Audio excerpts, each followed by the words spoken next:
You're going to like, okay.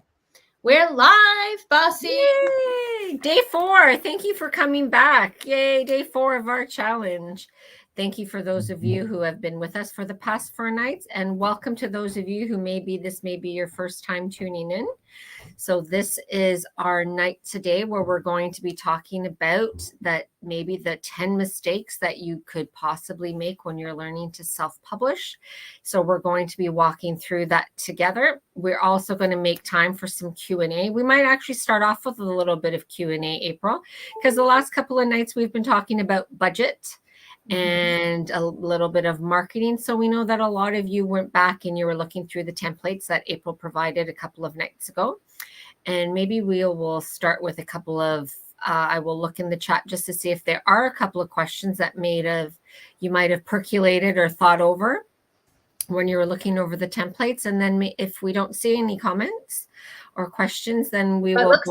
It looks like we have 4 people on. We'll wait. I'm sure we've got others joining. Tell us you're here. Tell us where you're coming in from.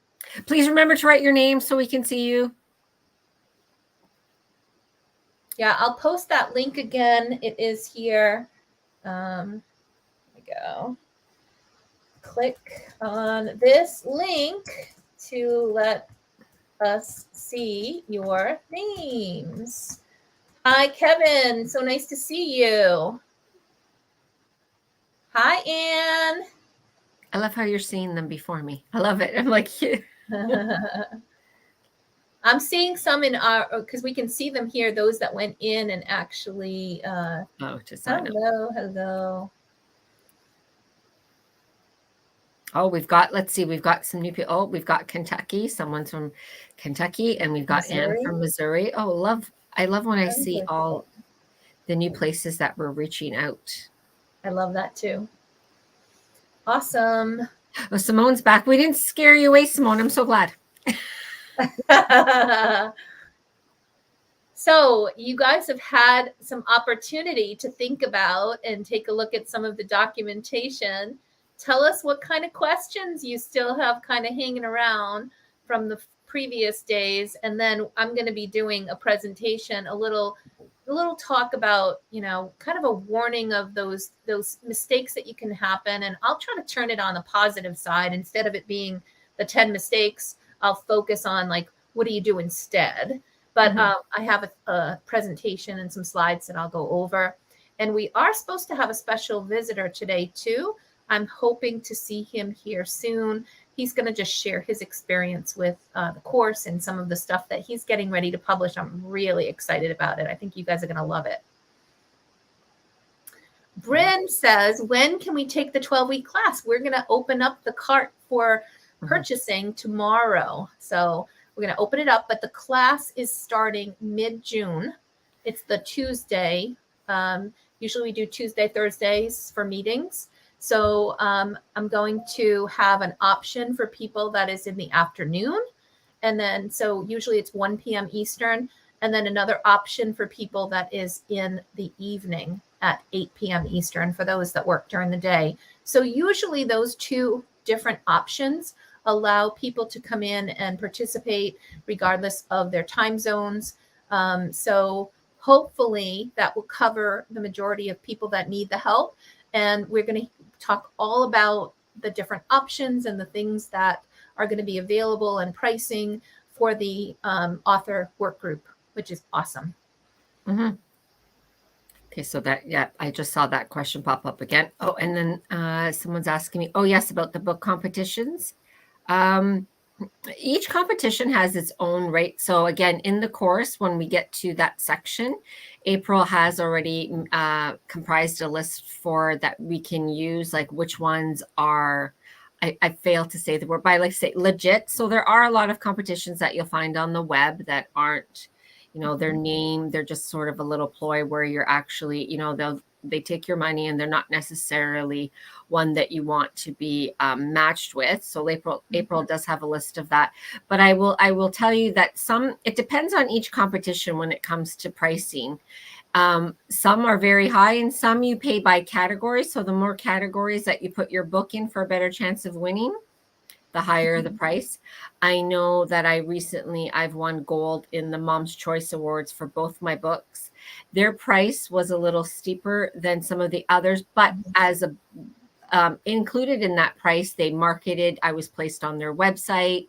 I bought the tier where they're going to interview me and then do the podcast. So you get to pick and choose. It's kind of like a la carte, and you get to pick for some of them, and some just have the straight fee. Again, do your homework, or if you choose to enroll in the course, again, we walk you through it, and we do provide you with some of the names. Yeah, and for Under the Sun Publishing was mentioning, should book competitions be an important part of your marketing strategy? I would say absolutely. Mm-hmm. And one recommendation that I have for you is go to Book Award Pro. I believe it's .com or .org.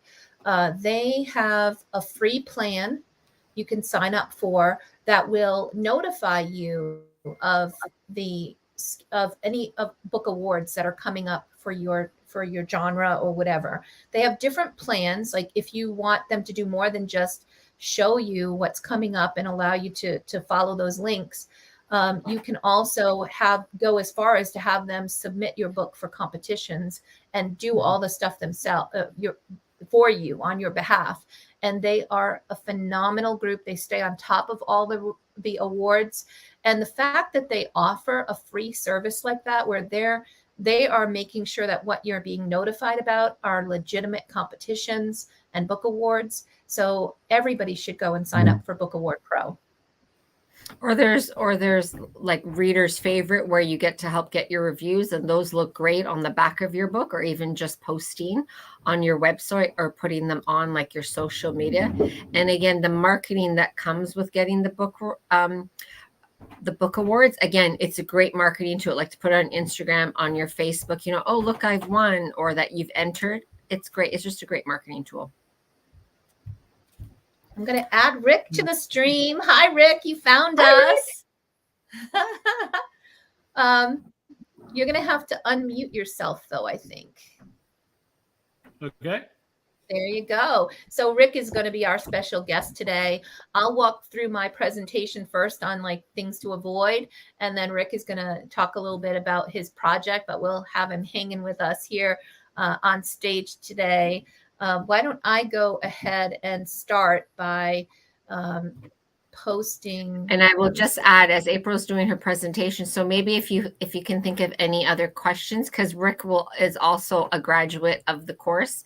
So if there's anything that maybe you would like to ask, and put in the chat, and then we can put Rick on the hot seat tonight, and then he can explain a little bit of his experience or give you a little bit of advice. Yeah, so I'll go through these things relatively quickly, but we'll definitely be dealing with and handling some time for questions as well.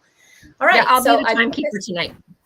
Thank you. All right. Does this look like you? It looked like me when I first started digging through self-publishing activities and all of the different conflicting information out there. A lot of us have no idea where to begin. And so that's kind of why I started putting together what are the top 10 mistakes, and I'll say the top 10 things you need to do. So number 10, I had no plan for success. So let's turn that on its head and say, make sure you have a plan, right? So whether you learn self-publishing from me or you go to another course or study, you need to have a system, something that is going to take you through the process. There are a lot of us that go through this and they just kind of wing it, and it's okay. You learn the hard way.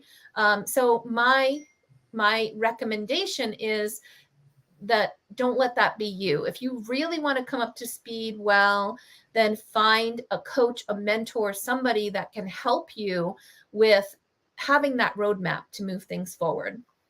Okay.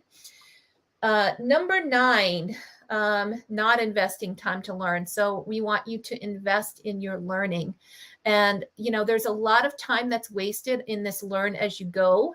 It can be, life is a great learning opportunity, and sometimes we learn a lot from mistakes, but I'm all about trying to make sure people are able to avoid mistakes and have a clear pathway so that we can move the hiccups out of the way, no pitfalls that you end up falling into. And you're going to probably save a lot more money than you spend if you're able to invest in your learning and take that time also to make sure that you are able to do it yourself. And if you're not able to invest the time in learning, then perhaps self-publishing isn't the right way to go for you. Maybe a done for you option or something else is better for you. If you are thinking about self-publishing, just really consider, do you have the time to invest in learning? Okay, number 8, please don't ever skip a professional edit. A lot of times when people come to me, they've already published their books, and I find that as I look at the interior and on the cover design and everything, if a poorly edited book or a book that has not been edited, it stands out like a sore thumb. So we want to make sure that you have the right professionals connected to publishing your book. And the first one that you're going to start with is a professional editor. I prefer that you focus on somebody who is experienced in the genre that you're writing in. If you're writing, a romance novel, then have somebody who's familiar with that genre doing the actual editing for you. Expect, if that's what you want to do to create a high quality book, your friend, relative, or critique partner is not enough. You really need to have a professional editor. Okay. And I'll turn this into get high quality illustrations, especially if you're doing a children's book. If you're not doing a children's book, then you really want to make sure that you have a cover designer that is professional cover designer, and really spend enough money to get a high quality cover. You want to make sure that if you put your book in the middle of a square, a Hollywood squares of all of the other books that are your competitors, it should belong. It should stand out. It should not clearly look like it's self-published. We want that really high quality book. Another thing that I want you to do is really understand your numbers. And if you've gone through that process of filling out your numbers and looking into like what the prices of printing would be, how print on demand works, how much is it going to cost to publish your book, make sure that it is not an afterthought and you get in, wow, I've spent all this money, I didn't expect it. Go in with a plan and think about those money saving ideas that I also reviewed yesterday. If you didn't see yesterday's video, I had a hiccup with it. I am going to be updating it and posting it to the replay, to the dashboard, so you'll be able to view that as well. But understand those numbers. Don't be afraid of them. You really want to be able to know what it's going to cost and to understand every aspect. You are no longer just an author. You are an entrepreneur when you publish a book. If this is not a one and done thing for you and you expect to publish more, then you really need to understand the business side. So make that an important part of what you do as an author. And then number 5, I would say don't go it alone. Right? We talked about the people yesterday that are going to help you. You met Bobby Hinman as an editor. We've got individual coaches and things like that in our organization, but you need somebody that's going to help you with a beautiful cover design, an editor. I also highly recommend that you're not trying to format things yourself, right? That you have someone that will do a professional formatting of your book. And you may need somebody to help you or advise you on some of the marketing. You don't have to do it alone. These are some of the 4 must-have resources. And then you can also add others as you need it based on what you can do yourself and what you're willing to pay others to help you with. Okay. And the next thing is have a contract or agreement with your illustrator. If you are a children's book writer, you write for young adults, we're going to see some of the stuff that Rick has been working on, where his is a middle grade or young adult kind of, but there's illustrations inside. You want to make sure that you have a contract. If you're working with other professionals, you may want to pull up to have a non-disclosure agreement, just so that they agree not to share anything about your project until it goes live. Having an author illustrator contract is really important. That spells out who's going to own the artwork when it's done. What are the timelines? What are the terms and conditions? And if you have questions about a contract, because maybe your illustrator is the one sharing a contract with you, then definitely consult a legal professional. I do have templates available for those of you that are going to be working with me, either through mentoring or through my author group. I do have an author illustrator contract. I highly recommend it. I give it to all of my authors to use.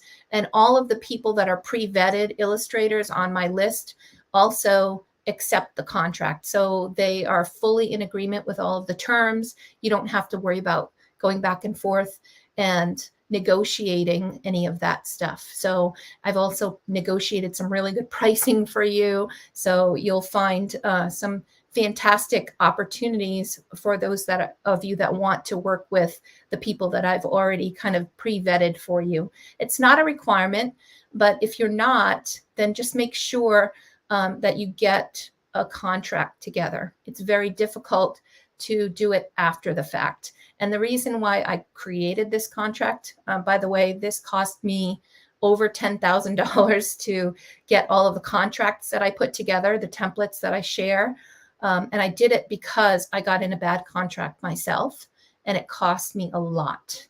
So I wanted to make sure that that never happened again. And so I paid an attorney to do all of this for me. And you guys get a lot of that benefit for those of you that are going to work with me.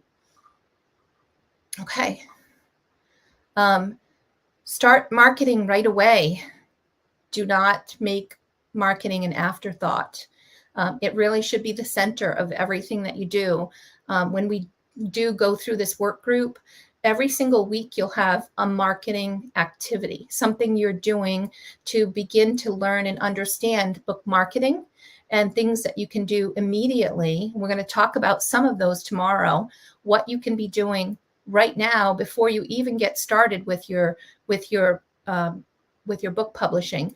What can you be doing now to grow your platform, to get the word out there about what you're doing, let people follow you, build relationships? All of that is all marketing.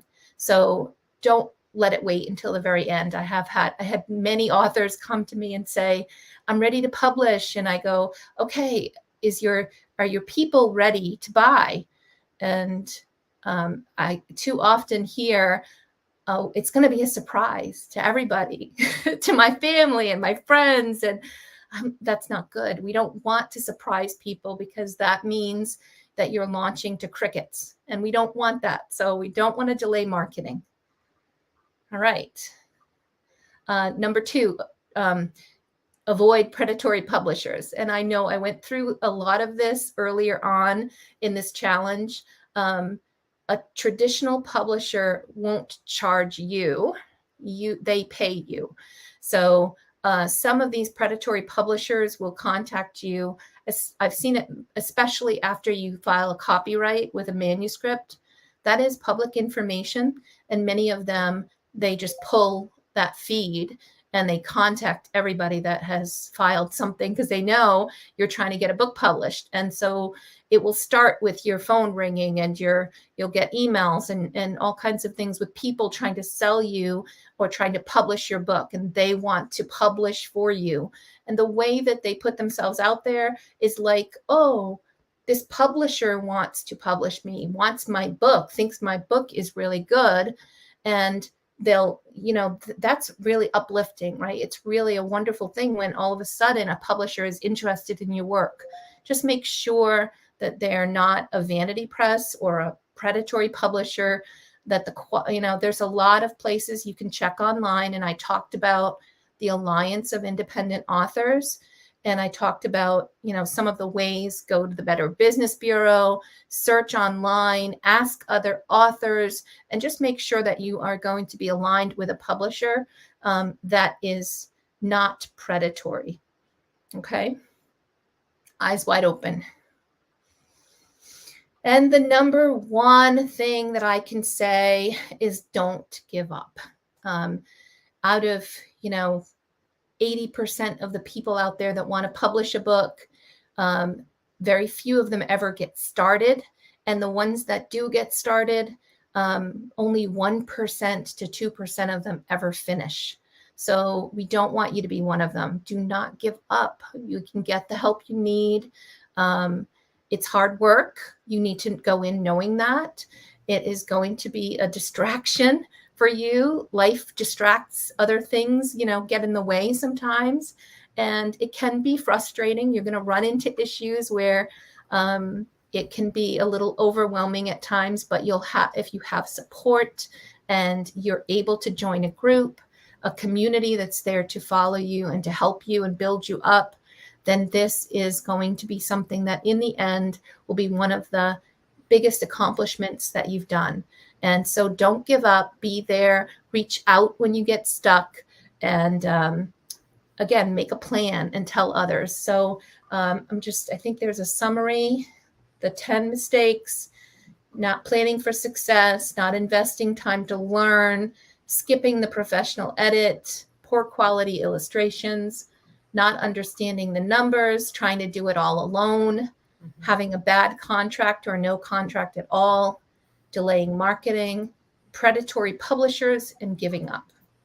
So there's a lot. The solution is really what we're going to talk about tomorrow with the work group that I'm putting together. It's not the only solution, but it's one that I think has helped a lot of people. We're around 1,400 now that have gone through, and a good percentage of those have published successfully, and we get better with each group. So I'm going to stop sharing, and I'm just going to see, what do we have here for some of the questions, Vasi? One is, how long does it take on average for authors to see their investment? So getting your money back from what you've put into it. Mm-hmm. That's a really hard question because it really depends. I have seen some books that are published and they immediately start selling. One I can think of is I Will Always Love You by Dr. Bree Turns. It just caught fire immediately and it started selling right away. Other books, it takes longer to find your audience. Perhaps they're in a niche that's not quite as interested, or it's harder to break into. It's such a wide range. And if you're really concerned about making sure that you're going to get your money back, then think about Kickstarter, because those that are launching on Kickstarter, I've got a couple of them that just kicked off, and they both are already got, reached their goal. Many of them, people will raise, $20,000 for the book, and that is typically going to cover their investment. And so then when they're starting and they launch on Amazon, they've already got the money back for what they've put into the book, and now everything from there is profit. So if that's really important to you, then maybe thinking about Kickstarter would be a good option for you. Oh, and that's a great lead into the next one, April, that's in the comments. So Simone would like to share her Kickstarter campaign draft link because she would like to get some tips and suggestions. So do you want to Simone? Well, Simone can email it to you? Yeah, go ahead and post it on the thread here if you want. Send it to us, and if we have time, we can go in and take a look. But if not, don't worry. We'll go and provide some comments, or start your own thread on my Facebook group. This is a group that is here for you. My Learn to Self-Publish group that you're in right now is a community of authors helping each other. It is free. Go post your links. Other people besides myself will be there commenting and helping you as well. And always ask people to share it. When you're ready for people to share your link, don't forget to ask and remind people that you need to share, because that will help get people moving forward. That's one of the best things that I find is just, again, the community. I don't think I can actually speak to it enough. I know I've mentioned it probably every night this week. It's just really great. You just come together. Everybody's supporting you. Mm-hmm. You get the feedback, and it just becomes like your little author family. Yeah. We have, if I'm going to self-publish, do I have to give myself a name? Well, you can use your own name, or you can come up with a pen name. So if some people that write in multiple genres might have their names different depending on what they're writing in. I know Joanna Penn does that for certain genres. She has her name one way. Other genres, she might just use her initials and then her last name. But you can have different pen names and everything. It can all be in one Amazon account. So however you want to show up as an author, you get to decide. Okay, and then we've got also the question, if they're going to self-publish, do they need to form their own publishing company? I do recommend, if you are concerned about perhaps your personal assets being placed at risk, if you want to protect, then an LLC, a limited liability company, is a good idea. And we did talk about that. I think it was in our first group session, wasn't it, Vasi? I think it was day one. We talked a little bit about LLCs and the difference between just being a sole proprietor, which is just launch the book and see how it goes, and any income you make, you report with your personal taxes. But if you want to make sure that if you were ever sued, your personal income or your assets won't be at risk, then an LLC is a perfect second step. Yeah, and I know we talked about it also, because when you sign up on, to do your KDP or an Ingram, because you need your financials added into it. So we're recommending that you also open the separate bank account, right? So that it can show that it's not coming out of your personal income. And again, thinking ahead, like in terms of marketing, are you going to have like a plushie or anything extra that, as April was saying, that, God forbid, someone, a child, chews on your plushie and accidentally swallows a button or something. And then again, it would be going after, if they were to sue, they would go after your personal assets versus going after, like, if you had a corporation. Mm-hmm. So something, honestly, to have that conversation with your accountant. I know I did, and he was very helpful. So just, it depends where you want to go in the future. And again, if you're going to design your own website, because if you're going to have a shop on there as well, that would affect it. Mm-hmm. Going into the next question. So I know there's no shortcuts to finding your writing voice, but what practice methods will you recognize that are on the right track? And is it as simple as self-critiquing with reader reviews? I will be the first to admit that I'm not a writing coach.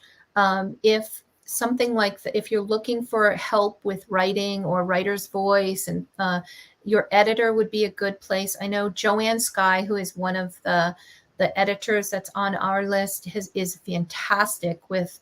She also does writing coaching.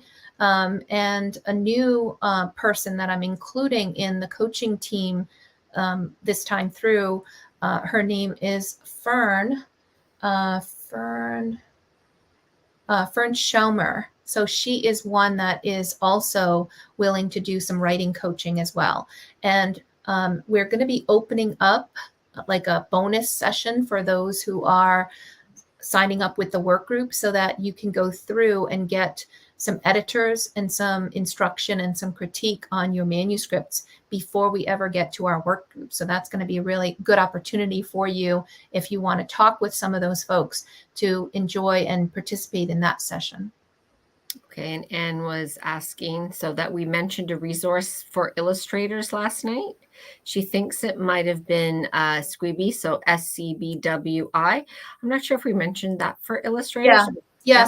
So they do have locally every SCBWI. So that stands for the Society of children's book writers and illustrators, SCBWI, and they have local chapters all over the place. So if you find a local chapter, they often have links to the illustrators' portfolios, which is good if you're looking for local resources.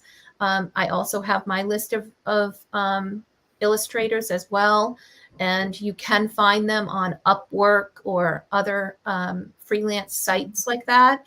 Just be careful and make sure that you, another great way to find fantastic illustrators is go to the author communities like my Facebook group, other Facebook groups out there that are children's book authors and illustrators, and you will ask the authors for recommendations because they've already worked with them.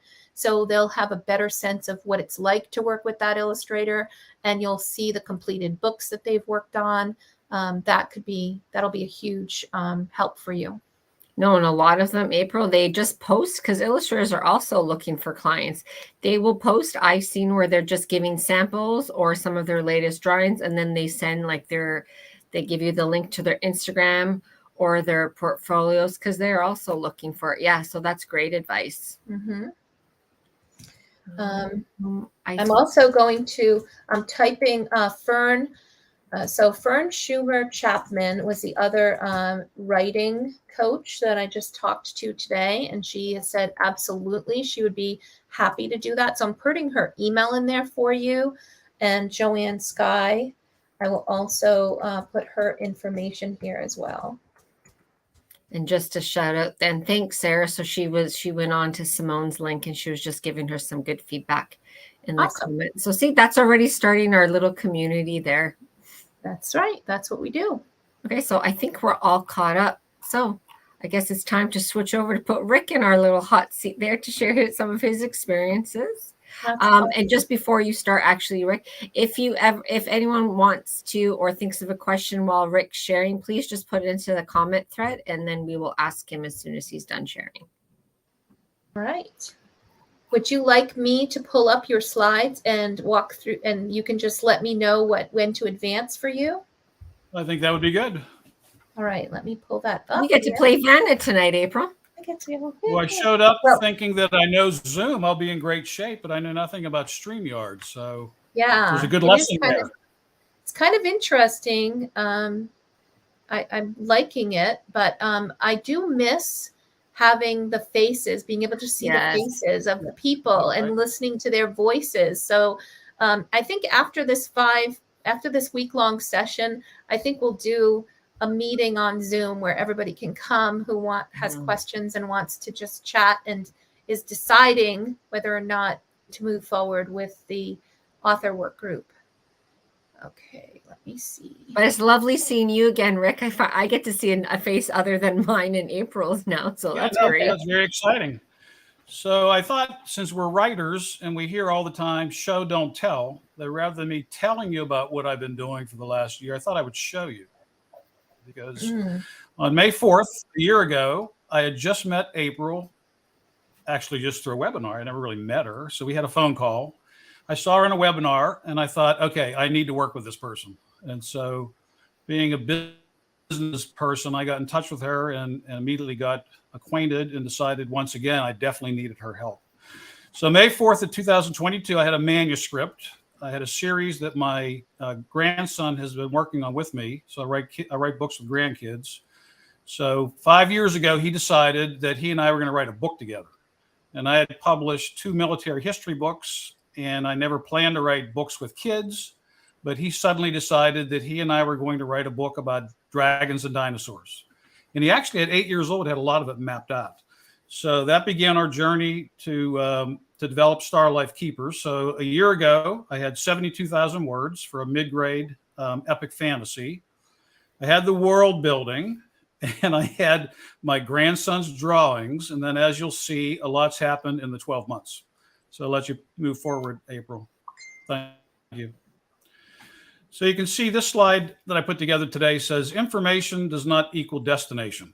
And so in the upper left-hand corner, I had spent a lot of years studying independent publishing, even though my first two history books were military books, were traditionally published, one with University Press. But when I started working on thrillers, I discovered that this wasn't going to be that easy. So I began to study on a parallel track, independent publishing, self-publishing. So you can see on the left is one of the people I study quite a bit is Joanna Penn, that April mentioned. And there's a series of other books that I had studied. At the bottom, there are 5 books by a writer called Craig Martell, who I would highly recommend. But one of the lessons here, just because I could read and study about self-publishing, it didn't mean that I could do it. And so the 4th year of our journey, we spent trying to get traditionally published. And that's when I know that we knew we needed to find another route. So I spent a decade working in China. And so in the right-hand side, you can see a real story, is that my friend in China builds the speed trains. So you can see at the bottom, the speed trains in China go 180 miles an hour. There's a maglev train in Shanghai that I've been on that goes 240 miles an hour. So when we began to work with railroad experts in the state that I live in, North Carolina, we discovered that the trains in North Carolina only go 86 miles an hour. And they weren't really interested in completely renovating the tracks.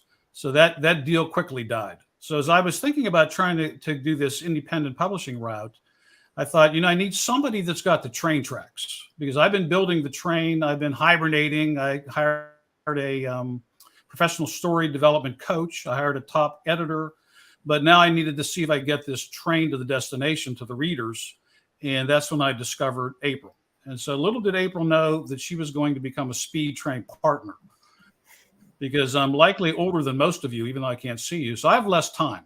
So I've got to be able, I've got 7 grandkids, and I've got to be moving fast to get these books to the market. So if you could go to the next one, April. So April's been my speed train partner, going faster maybe than she thought we would go. So on the left is, you can see I highlighted July 31st, 2018. So I've chronicled my 5-year journey with my grandson.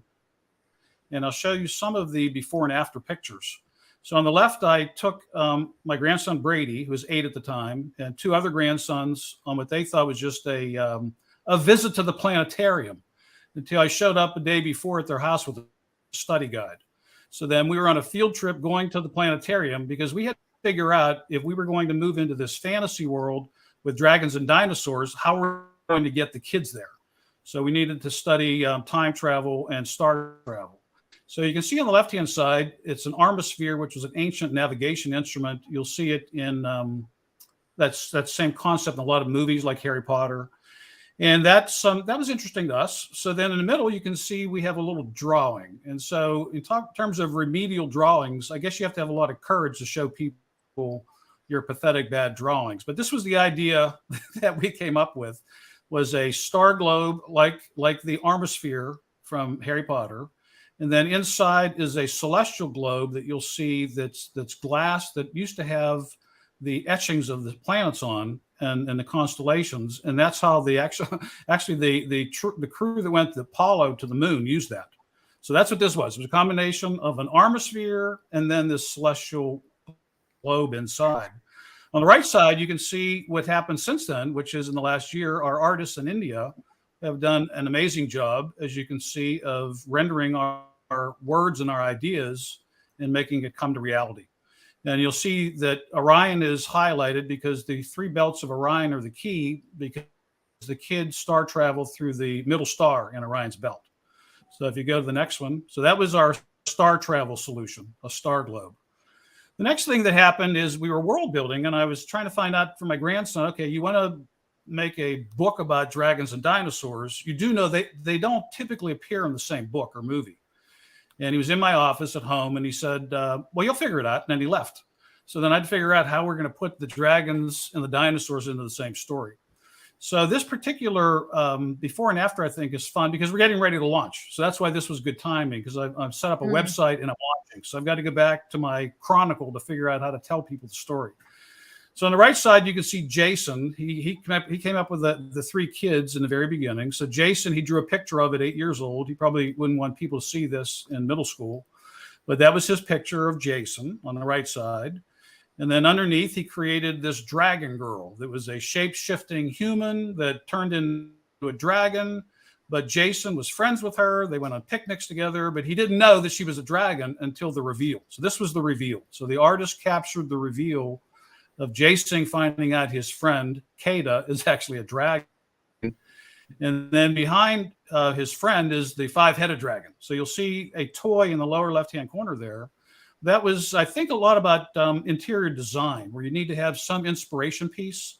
And I think for Brady, that was his inspiration piece. We found this in a toy store, this purple 5-headed action figure dragon. He said, okay, this is it. This is what we need to build the story around.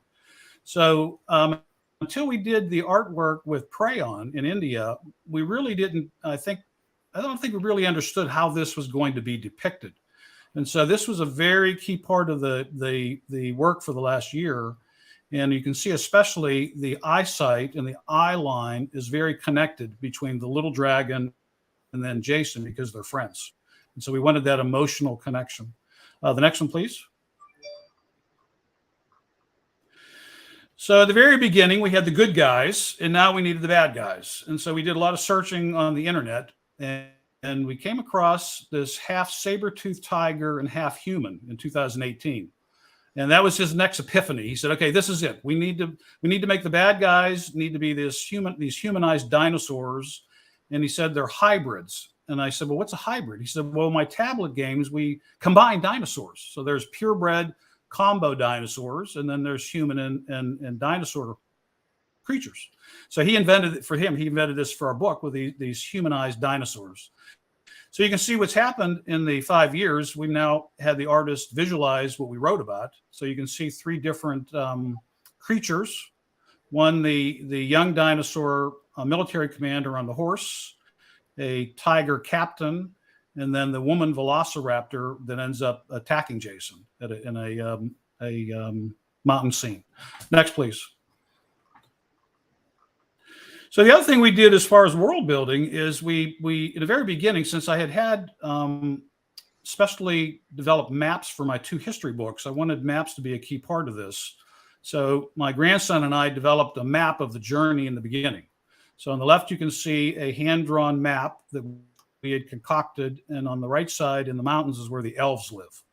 So now you can see on the right side, the artists in India were able to not only do a black and white for us, but then they also, for the website, did a colorized version.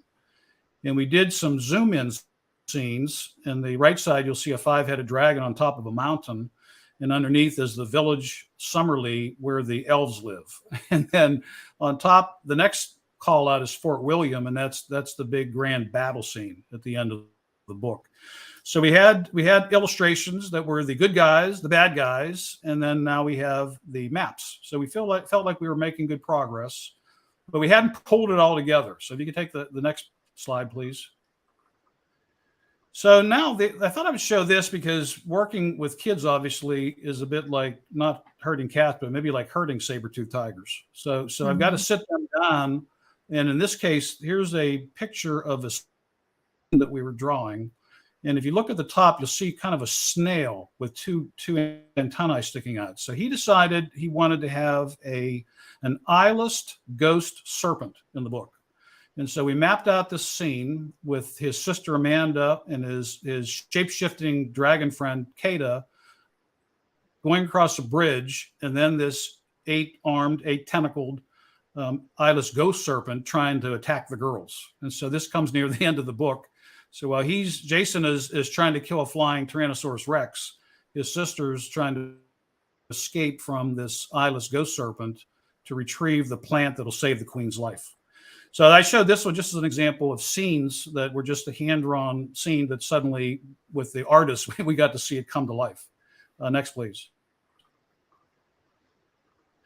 So then that's the grand reveal here is very few people have seen this. April and I have been working on trying to pull this all together. We have you can see the front cover and the back cover. Wisely, because she has the train tracks and she is the guide and the speed train partner, she knew that because we were doing a book that's probably 370 pages long, that we really needed to get some proofs ahead of time before we ran out and suddenly started trying to sell this book. But it was a wise decision since I know nothing about this. So April guided me through the process, and we kid around that a lot of times she's a Sherpa. So I'm trying to climb the Himalayan mountains, Mount Everest, and I have no clue how to get there. She's got the base camp set up, and she takes me up the mountain with all the equipment, and she goes with me. So she went with me to help me get these books from Amazon, again, which I know nothing about. I probably had pressed the wrong button. It would have been publicly available around the world.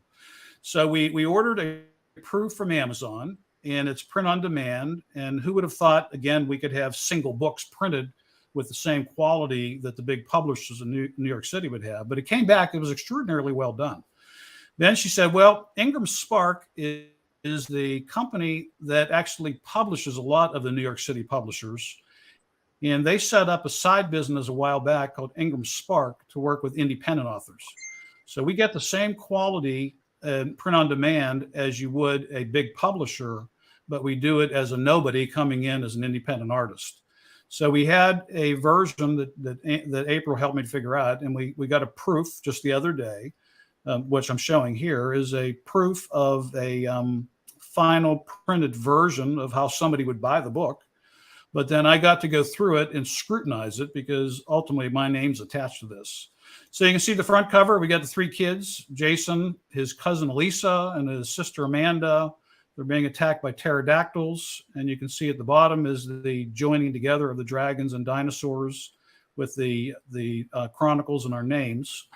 And then on the back cover, we have the five-headed dragon that was his centerpiece, fighting against a flying Tyrannosaurus Rex and a flying Velociraptor, kind of like Jurassic Park. So there's been a mashup. It's a mashup of Aragon. Actually, it's a combination of Narnia and Lord of the Rings, but then a mashup with Aragon, flying dragon, dragon riding, Jurassic Park, etc. So there's the back cover. So then we had a little inset of the map. And one of the advantages of April's model is that this train track that she has built, we own parts of the track. So when I had all of this art done, and if I did it in the United States with a Disney illustrator, I would not have owned the art. And what did I know? I would have just gone into this. But April had gone down that track and came up with a better solution, which are global illustrators who agree to sign the contracts where we own the art. So if I decide at the designer stage, like I did here, that I wanted to put an inset of the map, I didn't have to get anybody's permission because I own the art. And so now that I'm working on the website, it's even more profound because any of the artwork that I have, I can crop, I can show it in different ways on the website, and I don't need anybody's permission. So it really, I think, to a large degree is very liberating because it unleashes the creativity. And I think that as, again, I started on this journey, we had the ideas from Brady and the words mostly from me. And then we had the illustrations and the maps. But then the next part we didn't have was the design. So April's designer go-to companies in the Philippines, and they have done just a remarkable job of taking the artwork from India, but then now putting it into a more distinctive appeal to the front cover. And so that's what you see on the right side. So when we all the way up until January 2nd, the kids were on the left side and out of the picture. And at 12:45 at night on January 2nd, the owner of the company in the Philippines did her Photoshop magic. And as April and I watched, she redesigned the cover in front of us. And so she moved the kids into the middle. She made them more prominent. She made the title more prominent. And April and I both said, okay, this is it. And then the best test was my grandson loved it, and then his parents loved it. So we're there. So anyway, so that's kind of my quick journey from May 4th a year ago, having none of this other than a 72,000 word manuscript and some kid drawings. And now we have, I think, a very professionally done book. So anyways, thank you. Hey, Rick, well, I'm going to stop the share, but I know you've ordered some of these and you can actually hold it up and show that. I can. Right. Hold on. I'm going to move you. Sorry about that. I zigged when I should have zagged here. There we go. I want to zoom in on you. Oh, wow. There's the book. I feel so excited. I've been with Rick. Rick was in my course, so I'm so excited that I get to actually see it come. We started this last summer, and I had nothing. So now actually, as we're looking at it, yeah. That's So great. it's been a journey. I again now th- now that I'm done with my overview, I can tell the real story. Is that I used to run companies. So when I thought about self-publishing, I thought, well, if I can run companies and businesses, I sure as heck can master this. But that was not the case, because this is a very complex world, and I really believe that. And Boss, you've seen the change in a year. But I think that if I would have done this myself, first of all, I wouldn't be as far. I wouldn't have as professional as I got illustrators and designers. But I don't know how I would have learned all this in a speed train kind of mode. And so I think doing this fast, I've been able to benefit from the train tracks with the 1,400 authors that have already gone through the program. But then April then was able to coach me and mentor me so that we were able to move more quickly. So I have, I'm working on, since now I've got the spirit of independent publishing, I'm working on 4 other books with my grandkids. It's So addicting. That's what April and I said yesterday. It's addicting. well, because you get Yeah, to see because have a lot of you grandchildren. decided not to do one at a time. It was, a lot of the stuff you were doing, because your book had to go to editing and a lot of other things where you had to wait a while for it to come back. So I think, Rick, you had a lot of irons in the fire and things moving all at the same time. And it was quite exciting to go through that with you. No, but you know what I love too, because I think we got some of the questions about it being a 12-week program. Even though Rick took the course, there's no pressure that you must have it completed at the end of the 12 weeks. Exactly. Exactly. So I took the course, and we started in June. We started working on the cover in August. And then I decided that these artists were so magnificent that I was going to delay the book to get more of their artwork into the book. So originally it was a book with a map in the front and back cover, and the words, which is really what mostly you'd get with an epic fantasy. But seeing their artwork and how they brought the words alive changed my thinking. So then we delayed the book to get the best artwork we could. And I think it'll help a lot of this bridge between kids reading, and especially at that age, around 5th grade, they're coming out of what I call the potty humor books in Captain Underpants and kind of comic books, graphic novels, and then moving towards real books, novels. And I think this will be a good bridge. So Rick, I'm gonna, since you talked about the interior artwork, would you give us a sneak peek on some of your favorite illustrations inside the book? Flip through the design of the one that you've got in your hand. Do you feel comfortable doing that?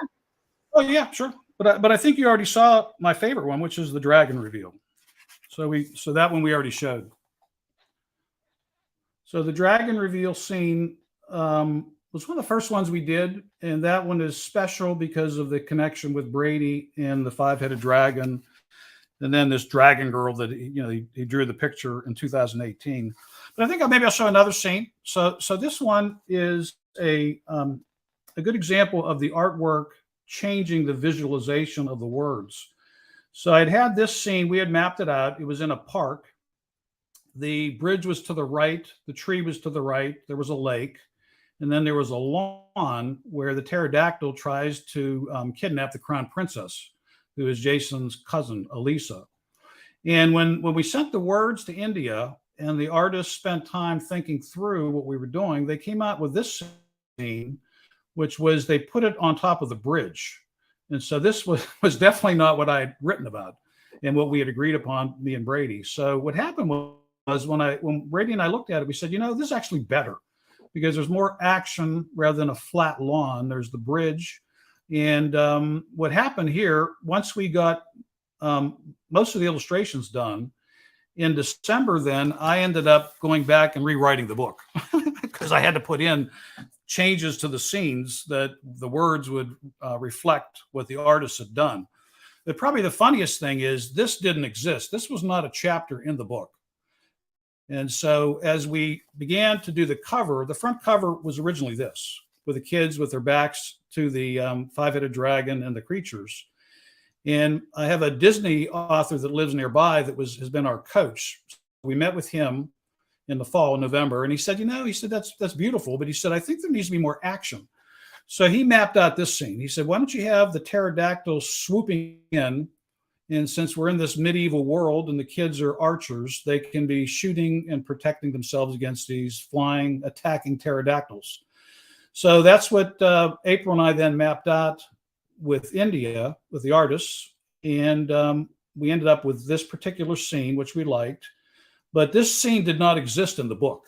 So then I had to go, which I wasn't really happy about, but actually worked out well, which is I had to create the pinnacle scene in the book that's tied to the front cover, which didn't exist. So then I had to do that in December. So anyways, is that helpful? Yeah, it's awesome. Also, obviously, I didn't show you. Lots of compliments in the comments here. Lots of people wishing you luck and saying, can't wait to read it. Well, again, I believe as I spent all this time that we're in a dangerous zone in terms of literacy with kids. And so I've created a platform called Write with Your Kids, where I'm sharing the principles of what I've done for the last 5 years and now with the new books with the other grandkids. Mm-hmm. And then we've ended up finding hundreds of little kids around the world that over the years have published books. And so we're trying to feature them. I call those young writers around the world. So we're trying to feature them. So it's not just us as the exemplar, but this is April's favorite scene. So Brady decided he wanted to have a skinless baboon. And so the artist, as you can see, created his skinless baboon. And that's his favorite. So. Yeah, I love that. It's always magical when you get the artwork back, isn't it? It's like Christmas. You're opening up every email you're opening up, you're getting more.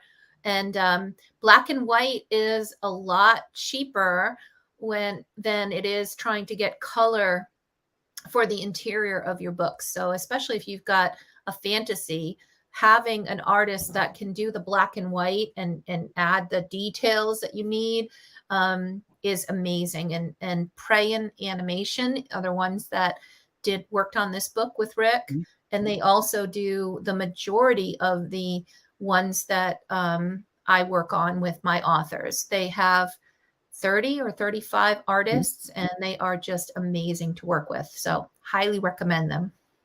Yeah, no, I'm very impressed. So I guess my final point is bringing the ideas and the words together with the illustrations and the design, to me, is the key to the model. So thank you.